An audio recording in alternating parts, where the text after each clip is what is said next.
मित्रमैत्रिणींनो, मी अन्नपूर्णा खैरनार काळे सरस्वती या युट्यूब चॅनलला आपले सगळ्यांचे सहर्ष स्वागत करते. महाराष्ट्र सेट परीक्षा 15 जून 2025 रोजी आहे. आपण या शिक्षणशास्त्र पेपर क्रमांक 2 या विषयाच्या प्रश्नपत्रिकांचा सराव करत आहे.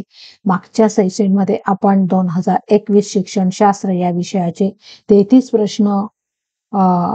प्रश्नांचा सराव केला होता. त्याच्यातले 3 प्रश्नांसाठी मी तुम्हाला कमेंटमध्ये उत्तरं विचारली आणि तुम्ही नक्कीच त्या प्रश्नांची उत्तरं दिले याची मला खात्री आहे. आता आपण त्या 2021 या शिक्षणशास्त्र या पेपराचं पुढील प्रश्नांचा सराव करणार आहोत. तर प्रश्न क्रमांक 33 आपले पूर्ण झाले आणि मला अपेक्षा आहे की तुम्ही नक्कीच त्याचं उत्तर दिलं असेल.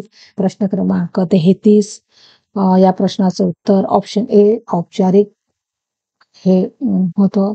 आणि प्रश्न क्रमांक 2 बद्ध या शब्दाचा अर्थ काय? तर या प्रश्नाचं उत्तर आहे प्रश्न क्रमांक ऑप्शन नंबर बी स्वयंप्रकाशितता. आणि प्रश्न क्रमांक 6 की कोणतेही ज्ञान बाहेरून येत नाही, ते मनुष्याच्या मनातच असते, असे मत कोणी मांडले? तर या प्रश्नाचं उत्तर आहे ऑप्शन क्रमांक सी स्वामी विवेकानंद. तर आज आपण पुढील प्रश्नांकडे वळूया. प्रश्न क्रमांक 34. कोठारी आयोगाच्या शिफारसीनुसार 1964 ते 66 SBTEचे मुख्य कार्य ... आहे. या प्रश्नाचं उत्तर ऑप्शन ए शिक्षक शिक्षणाचा विकास. प्रश्न क्रमांक 35 RMSA हे केंद्र सरकारची पुरस्कृत केलेली ... ही योजना आहे. तर ही योजना ऑप्शन नंबर बी MHRD यांनी पुरस्कृत केलेली आहे. प्रश्न क्रमांक 36 भारतामध्ये VVC ची स्थापना ... मध्ये करण्यात आली. सर्व विद्यार्थी मित्रांनो, तुम्ही शिक्षणशास्त्र या विषयाचे पदव्युत्तर पदवी धारण केलेले आहे, त्यामुळे या प्रश्नाचं उत्तर नक्कीच तुम्हाला माहिती असेल. तर या प्रश्नाचं उत्तर तुम्ही मला कमेंट बॉक्समध्ये कमेंट करून सांगा. पुढील प्रश्नाकडे वळूया. प्रश्न क्रमांक 37 जेव्हा शिक्षक प्रशिक्षक शिक्षणाची गुणवत्ता वाढविण्यासाठी विचारपूर्वक प्रयोग करतो आणि नवीन किंवा वेगवेगळ्या अध्यापनशास्त्रीय पद्धती, तंत्रविज्ञान, अभ्यासक्रम, आराखडे आणि मूल्यांकने याचा वापर करतो, त्यास ... असे म्हणतात. तर या प्रश्नाचं उत्तर आहे ऑप्शन नंबर डी अध्ययन व अध्यापनातील नवोपक्रम. प्रश्न क्रमांक 38 जेव्हा 2 किंवा अधिक व्यक्ती एकत्रितपणे काहीतरी शिकवतात किंवा शिकण्याचा प्रयत्न करतात, त्यास ... असे म्हटले जाते. तर या प्रश्नाचं उत्तर आहे ऑप्शन डी सहयोगात्मक अध्ययन. पुढचा प्रश्न क्रमांक 39 कार्यप्रतीची अभिवृत्ती अर्थात समर्पण भाव, ज्या प्रामाणिकतेने तुम्ही तुमच्या कार्याकडे पाहता, ज्या कार्यातून तुम्ही अर्थार्जन करता, ती म्हणजे ... होय. तर या प्रश्न ऑप्शन आहे ऑप्शन सी व्यावसायिकता. प्रश्न क्रमांक 40 शुल्मनच्या मते शिक्षक प्रशिक्षण कार्यक्रमात पुढील 2 प्रकारच्या ज्ञान क्षेत्रांचा समावेश असावा. तर या प्रश्नाचं उत्तर आहे ऑप्शन ए अध्यापन शास्त्रीय ज्ञान आणि आशय ज्ञान. पुढचा प्रश्न करूया. प्रश्न क्रमांक 41 कोणत्याही अभ्यासक्रम आराखड्याचे अधिष्ठान ... हे असते. तर या प्रश्नाचं उत्तर आहे ऑप्शन ए अभ्यासक्रमाचे उद्दिष्ट.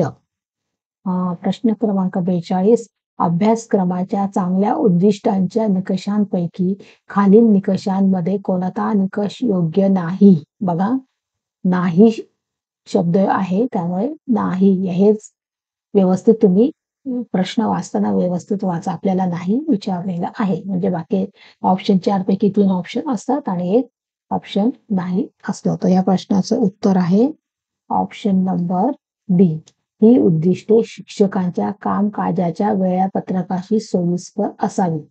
तर हे अभ्यासक्रमाच्या उद्दिष्टांमध्ये योग्य निकष नाही. हा योग्य निकष हे ऑप्शन नंबर डी हे उत्तर आहे. पुढील प्रश्न क्रमांक 43 जे अध्ययन अभ्यासक्रमात आणि वेळापत्रकात समाविष्ट नसते, मात्र संस्थेने केलेल्या विशेष व्यवस्थेतून घडून येते, असे अध्ययन डॉट डॉट मधून सूचित होते. तर या प्रश्नाचं उत्तर आहे ऑप्शन सी, सूक्त अभ्यासक्रम, हिडन करिक्युलम असं त्याला म्हटलं जातं. पुढचा प्रश्न आहे प्रश्न क्रमांक 44 डॉट डॉट मध्ये अध्ययन हे प्रामुख्याने बोधात्मक विकास आणि ज्ञान व माहितीचे संकलन मानले जाते. तर या प्रश्नाचं उत्तर आहे ऑप्शन ए, विषय केंद्रित अभ्यासक्रम. पुढील प्रश्न क्रमांक 45 शैक्षणिक अभ्यासक्रम विकसनाशी संबंधित असलेल्या व्यक्तींसाठी डॉट डॉट हे मार्गदर्शक निकष असतो. तर या प्रश्नाचं उत्तर आहे ऑप्शन बी, कोणते ज्ञान सर्वाधिक योग्य आहे. पुढील प्रश्न क्रमांक 46 अभ्यासक्रमाबाबत पारंपरिक शिक्षकांचा दृष्टिकोन डॉट डॉट असतो. तर पारंपरिक शिक्षकांचा विचारला आहे तर त्या प्रश्नाचं उत्तर ऑप्शन ए, आशयनिष्ठ. आशयनिष्ठ हे या प्रश्नाचं उत्तर आहे. प्रश्न क्रमांक 47 एखाद्या अभ्यासक्रमाबाबतीत जर काही विद्यार्थी चांगले शिकवत नसतील तर डॉट डॉट. तर या प्रश्नाचं उत्तर आहे ऑप्शन सी, त्या अभ्यासक्रमात काही दोष आहे असा अर्थ होत नाही. प्रश्न क्रमांक 48 शालेय अभ्यासक्रम हा डॉट डॉट ला प्रतिसाद देणारा असला पाहिजे. या प्रश्नाचं उत्तर आहे की ऑप्शन सी, बदलत्या समाजाच्या गरजा आणि आकांक्षा. पुढचं प्रश्न क्रमांक 49 रॉबर्ट स्टेक यांनी विकसित केलेले अभ्यासक्रम मूल्यमापन प्रतिमा डॉट डॉट वर भर देतात. तर या प्रश्नाचं उत्तर आहे ऑप्शन ए, व्यय परिणामकारकता विश्लेषण. पुढे प्रश्न क्रमांक 50 खालीलपैकी कोणते विधान बरोबर आहे. तर ए अभ्यासक्रम हा पाठ्यक्रमाचा भाग असतो, बी पाठ्यक्रम हा अभ्यासक्रमाचा भाग असतो, सी ऑप्शन सी पाठ्यक्रम हा अभ्यासक्रम विकसनाची पूर्वतयारी अवस्था असते आणि ऑप्शन डी अभ्यासक्रम म्हणजे पाठ्यक्रमात अध्यापन पद्धतीचा समावेश करणे होय. या प्रश्नाचं उत्तर आहे ऑप्शन नंबर बी, पाठ्यक्रम व हा अभ्यासक्रमाचा भाग असतो. पुढचा प्रश्न 51 संशोधनामध्ये उद्गामी प्रक्रिया ही डॉट डॉट अशी होते. आता उद्गामी प्रक्रिया विचारलेला आहे, इंडक्टिव्ह प्रोसेस आपण त्याला म्हणतो. तर ही इंडक्टिव्ह प्रोसेस ही ऑप्शन नंबर डी, विशिष्ट निरीक्षणाकडून सामान्यीकरणाकडे म्हणजे specific observation to a generalisation, विशिष्ट निरीक्षकांकडून सामान्यीकरणाकडे अशी असते. नंतर पुढचा प्रश्न क्रमांक 52 त्यामध्ये मोठ्या प्रमाणावरील सर्वेक्षणामध्ये बहुस्तरीय नमुना निवडीचा उपयोग केला जातो कारण. या प्रश्नाचं उत्तर आहे ऑप्शन नंबर बी. याच्यामध्ये आहे 2 आणि 3. त्याच्यातलं 2 आहे त्यासाठी कमी वेळ लागतो आणि तिसरं म्हणजे यामध्ये आपण प्रतिसाद न देण्याच्या समस्येवर मात करू शकतो. ते ऑप्शन बी. प्रश्न क्रमांक 53 2 स्वतंत्र नमुन्यातील प्रसारणाची तुलना करण्यासाठी डॉट डॉट वापरतात. तर यासाठी आहे ऑप्शन बी. या प्रश्नाचं उत्तर ऑप्शन बी, टी कसोटी. प्रश्न क्रमांक 54 उपवादात्मक संस्थेच्या केलेल्या संशोधनात्मक अभ्यासाचा समावेश डॉट डॉट संशोधनामध्ये होतो. तर या प्रश्नाचं उत्तर आहे ऑप्शन डी, व्यक्ती अभ्यास, केस स्टडी रिसर्च. प्रश्न क्रमांक 55 मर्यादित आकाराच्या जनसंख्येसाठी डॉट डॉट नमुना निवड पद्धतीला प्राधान्य दिले जाते. तर या प्रश्नाचं उत्तर आहे ऑप्शन ए, नियमबद्ध. सिस्टमॅटिक सॅम्पलिंग त्याला म्हटलं जातं, नियमबद्ध.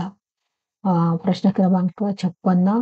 ज्या श्रेणीमध्ये क्रम आणि अंतराची वैशिष्ट्ये असतात आणि जिचा उपयोग 2 घटकातील फरक ठरविण्यासाठी केला जातो, अशा श्रेणीला डॉट डॉट असे म्हणतात. तर या प्रश्नातच त्या प्रश्नाचं उत्तर आहे अंतराची वैशिष्ट्ये म्हटलं आहे, म्हणजेच काय? ऑप्शन सी, अंतर. इंटरव्हल स्केल त्याला असं आपण म्हणतो. पुढचा प्रश्न क्रमांक 57. ज्या संशोधन प्रक्रियेमध्ये असंघटित माहितीचे उद्गामी अंतरक्रियात्मक आणि पुनरावर्ती संकलन केले जाते आणि विश्लेषणात्मक कार्यनीती वापरल्या जातात, त्यास डॉट डॉट असे म्हटलं जातं. या प्रश्नाचं उत्तर आहे ऑप्शन सी, नृवंशशास्त्र. प्रश्न क्रमांक 58. एखाद्या समस्येचा अभ्यास न केलेल्या प्राधान्यक्रम ठरविण्याच्या हेतूने कार्यात्मक व्याख्या विकसित करण्यासाठी आणि अंतिम संशोधन अभिकल्पात सुधारणा करण्यासाठी केलेल्या संशोधनास डॉट डॉट असे म्हणतात. तर या प्रश्नाचं उत्तर आहे ऑप्शन नंबर सी, अन्वेषण संशोधन, एक्सप्लोरेटरी रिसर्च. नंतर पुढचा प्रश्न आहे 59. डॉट डॉट हा गुणात्मक वर्णनात्मक संशोधन अभिकल्प आहे. या प्रश्नाचं उत्तर आहे ऑप्शन बी, चरित्र, बायोग्राफी. प्रश्न क्रमांक 60. संशोधकाने संशोधनाच्या परिमर्यादा टिंबटिंब करताना लिहिल्या पाहिजे. तर या प्रश्नाचं उत्तर आहे ऑप्शन डी, संशोधन आराखडा लेखन. प्रश्न क्रमांक 61. स्वयंमूल्यमापन, चिंतन आणि सहाध्यायी आढावा यांच्यासाठी पाया म्हणून डॉट डॉट सुद्धा माहिती पुरवते. तर याचा आहे ऑप्शन नंबर बी, स्कोरिंग रुब्रिक्स. प्रश्न क्रमांक 62. प्राप्तांक देण्यासाठीच्या रुब्रिकचे ध्येय डॉट डॉट हे असते. तर या प्रश्नाचं उत्तर आहे ऑप्शन बी, अचूक आणि सुस्पष्ट मूल्यांकन करणे. पुढचा प्रश्न क्रमांक 63. मुलांना शिक्षित करण्याची कला आणि शास्त्र म्हणजे टिंबटिंब होय. आता हा प्रश्नाचं उत्तर अत्यंत सोपं आहे मित्रांनो. तुम्ही शिक्षणशास्त्र या विषयाचे तुम्ही मास्टर आहात, त्यामुळे या प्रश्नाचं उत्तर तुम्ही मला कमेंटमध्ये करून सांगा. पुढचा प्रश्न क्रमांक 64. एका शिक्षकाला त्याच्या विद्यार्थ्यांची मौखिक सादरीकरण कौशल्यांचे मूल्यांकन करून त्याच्या व्यक्तिगत बलस्थाने व कमकुवत बाबींबद्दल शेरा द्यावयाचा असेल तर त्याने 4 ऑप्शन आहेत. तर या ऑप्शनमध्ये ऑप्शन आहे बी. मी सगळे ऑप्शन वाचत नाहीये कारण की आपल्याकडे आता वेळ कमी आहे आणि बऱ्याचशा प्रश्नपत्रिका आपल्याला सराव करायचा आहे, त्यामुळे मी डायरेक्ट ऑप्शन सांगून प्रत्येक प्रश्नाचं उत्तर देण्याचा प्रयत्न करत आहे. पुढचा प्रश्न क्रमांक 65. खालीलपैकी कोणता शिक्षक निर्मित स्त्रोत माहिती संप्रेषणाशी निगडीत नाही म्हटला आहे.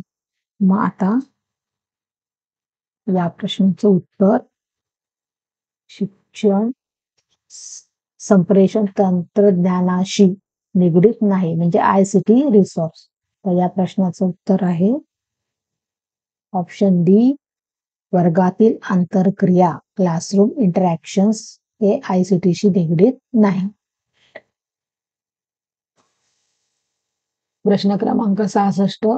ॲडरसन व क्रॅथव्होल यांनी सुधारित केलेल्या ब्लूम यांच्या श्रेणीबद्ध वर्गीकरणामध्ये ज्ञानाच्या पातळीच्या नव्याने अंतर्भाव केला आहे. तर या प्रश्नाचं उत्तर आहे ऑप्शन डी, परबोधात्मक. अशा रीतीने आपण 2021 या सालातील जवळ-जवळ 66 प्रश्न आपण आजच्या सेक्शनमध्ये बघितले आहेत. तर तुम्हाला माझा सेक्शन आवडला असेल तर लाईक करा आणि शेअर करा. पुढच्या सेक्शनमध्ये आपण प्रश्न क्रमांक 67 पासून ते पूर्ण पेपर याचा 100 पर्यंत आपण या प्रश्नांचा सराव करणार, म्हणजे आपली 2021 ची प्रश्नपत्रिका याचा सराव पूर्ण होईल. धन्यवाद.